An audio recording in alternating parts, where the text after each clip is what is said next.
Good morning बच्चों, welcome to my online class. आज हम पढ़ेंगे हिंदी सुलभ का चैप्टर 13 बसंत पंचमी। तो क्या होता है बसंत पंचमी? क्या होता है स्टार्ट करते हैं। पंचमी हमारे भारतवर्ष में 6 ऋतुएं होती है। इनमें एक बसंत ऋतु भी है। बसंत को सब ऋतुओं का राजा ऋतुराज कहा जाता है। तो क्या कहा है? हमारे भारतवर्ष में कितने ऋतुएं हैं? 100 ऋतुएं हैं। मतलब देयर आर 6 सीजन्स। ओके, और इनमें से बसंत ऋतु भी एक ऋतु है और इनको क्या कहा जाता है? ऋतुराज, मतलब ऋतुओं का राजा कहा जाता है। फिर देखो, इन दिनों मौसम बड़ा सुहावना होता है। सुहावना मतलब सुंदर होता है, न अधिक सर्दी न अधिक गर्मी। तो ये मतलब इन सीजनों में हमको बहुत अच्छा लगता है। कड़कड़ाती सर्दी कम होने लगती है, मतलब इतनी बहुत ज़्यादा ठंडी नहीं होती। कड़कड़ाती ठंडी, ठीक है, ये ज़्यादा नहीं होती। स्वास्थ्यप्रद हवा बहने लगती है, जो बहुत अच्छा लगता है हमारे हेल्थ के लिए, जो अच्छा है वैसा हवा चलने लगती है। बाग बगीचों और खेतों में हरियाली ही हरियाली दिखाई देता है। चारों ओर क्या होता है? हरियाली ही होती है।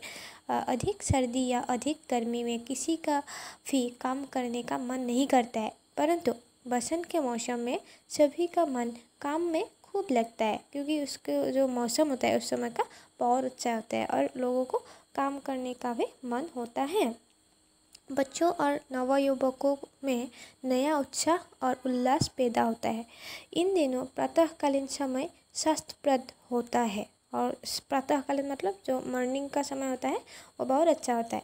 शहरों और गाँवों के बहुत से निवासी प्रातःकाल जल्दी उठकर टहलने जाते हैं मतलब मॉर्निंग वॉक के लिए जाते हैं। तुम लोग भी जाते हैं?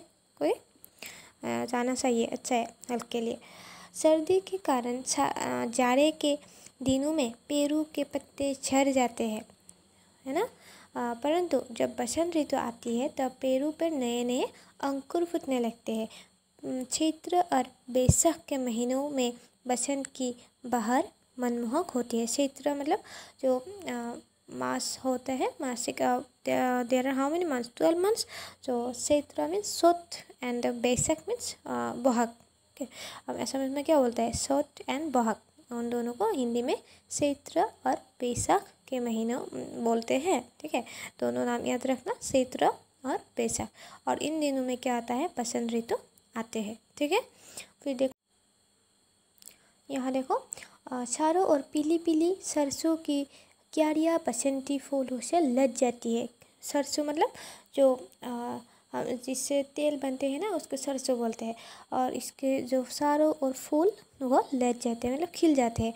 इस तरह से वे बसंत का स्वागत करती है। स्वागत मतलब वेलकम करते हैं। बसंत ऋतु जब आते हैं तो हमें पता चलता है। ओके, किसान मुस्कुराते होठों से बसंत पंचमी की अगवानी करती है। तो किसान के होठों पे भी मुस्कान आ जाता है, क्योंकि चारों ओर हरी भरी होती है, लोगों के खेत अच्छे होते हैं, इसलिए लोगों के मन में खुशी होती है ना। काली कोयल अपनी मीठी मीठी बोली से राग अल्पना शुरू कर देती है। जो बसंत ऋतु आते हैं ना, तो कोयल भी अपने शुरू से हमें जो एक हमें न्यूज़ देता है कि बसंत ऋतु आ गया है, ठीक है। और सूखे पत्ते झड़ जाते हैं, लताओं और वृक्षों में नए नए पत्ते निकलने लगते हैं। तो क्या होता है?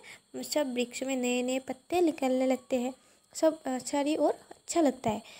माघ शुक्ल पंचमी के दिन देश भर में बसंत उत्सव मनाया जाता है। और देश भर में कब मनाया जाता है? माघ शुक्ल पंचमी के दिन, ठीक है। स्थान स्थान पर नाच गाने खेल कूद के कार्यक्रम आयोजित किए जाते हैं सारे। और कभी कभी क्या होता है? नाच गाना और कुछ कल्चरल प्रोग्राम होता है। फिर देखो, संगीत सम्मेलन और सभाओं द्वारा भी कुछ लोग अपना मनोरंजन करते हैं। क्या होता है? संगीत सम्मेलन भी होते हैं और सभा होते हैं, मीटिंग होता है।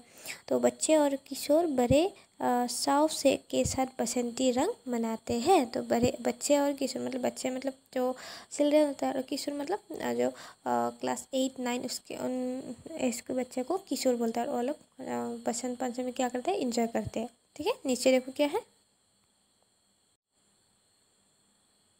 फिर देखो यहाँ से कुछ परिवारों में स्त्रियां और पुरुष भी बसंती रंग के कपड़े पहनते हैं। स्त्रियां मतलब जो महिला होते हैं और पुरुष मतलब जो लोग होते हैं, मैन होते हैं, उन लोग क्या पहनते हैं, बसंती रंग के कपड़े पहनते हैं। तो वो लोग कपड़े भी उस हिसाब से ही पहनते हैं।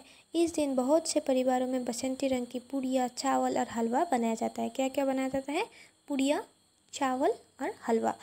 बसंत उत्सव के संबंध में दो कथाएं प्रचलित है। एक तो यह है कि वीर बालक हकीकतराय का बलिदान दिवस भी है। क्या होता है ये? बलिदान मतलब शहीद दिवस है। किसका?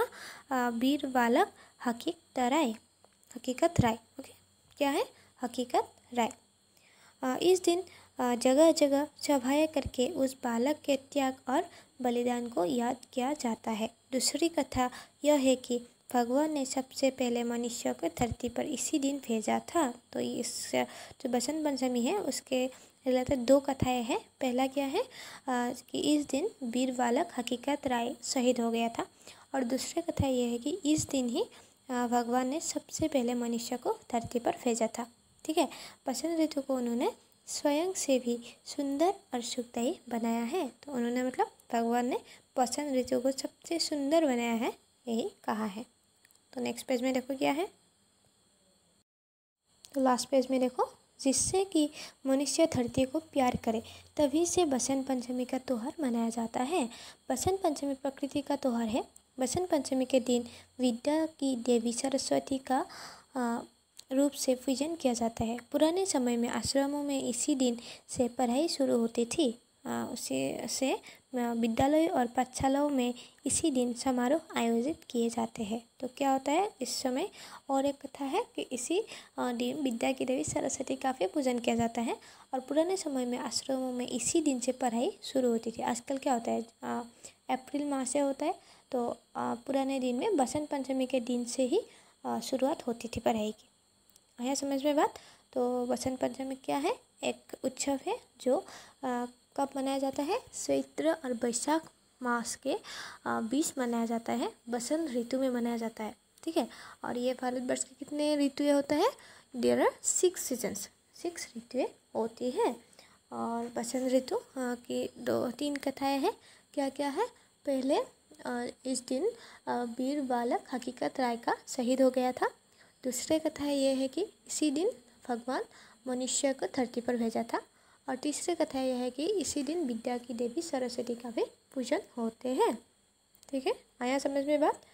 तो आज के लिए इतना ही। तुम लोग ये पढ़ के अडिया भेज देना। ठीक है। Thank you. Have a good day.